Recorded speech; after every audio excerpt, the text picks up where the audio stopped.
হোস না, ঠিক আছে? তোর বাবার মতো তুই হোস না, কারণ বাবা হচ্ছে নিজেরটা না বুঝে লোকটা বুঝে। তুই কি করবি? তুই কি করবি বলতো? লোককে হচ্ছে 1 পয়সা ধার দেবো না, ওই পয়সায় তুমি এসো, তোমাকে আমি চা বিস্কুট খাইয়ে দিচ্ছি, যা চাইবে সেটা খাই দেবো, বিরিয়ানি হলেও খাই দেবো। হ্যাঁ, কিন্তু আমি তোমায় ধার দেবো না। এই যে ইনি দিচ্ছে, ইনি দিচ্ছে ধার। ঠিক আছে, 1 পয়সা দেবো না। আর বিয়ের পরে বেশি মামা করবি না, যেটা বাবা বললো।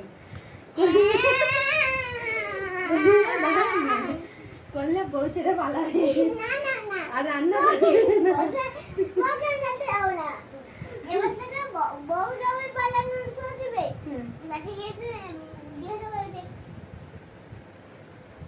তোর মা কি কোনো প্রবলেম কি পালাবে বলছে? কি বললো বুঝলি? বলছে বলছে বলছে বাচ্চাকে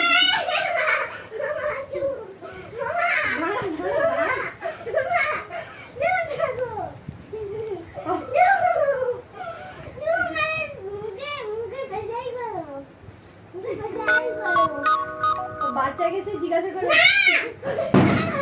তোর মাকে পালা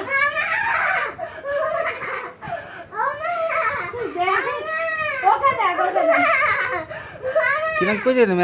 ছাগলের মতো করছে ম্যা ম্যা ম্যা ম্যা ম্যা ম্যা। বলেছি না, বেশি মামা করবি না, ওই জন্য এখন থেকে তুমি, আমার বড় বক্তব্য হচ্ছে এটাই যে তুমি হচ্ছে বলছে না যে মা যা বলছে সব ঠিক আছে, কিন্তু হচ্ছে বিয়ের পর তুমি যদি বেশি মামা করো তাহলে আর কি হবে, তখন বউ তোমাকে দেবে না।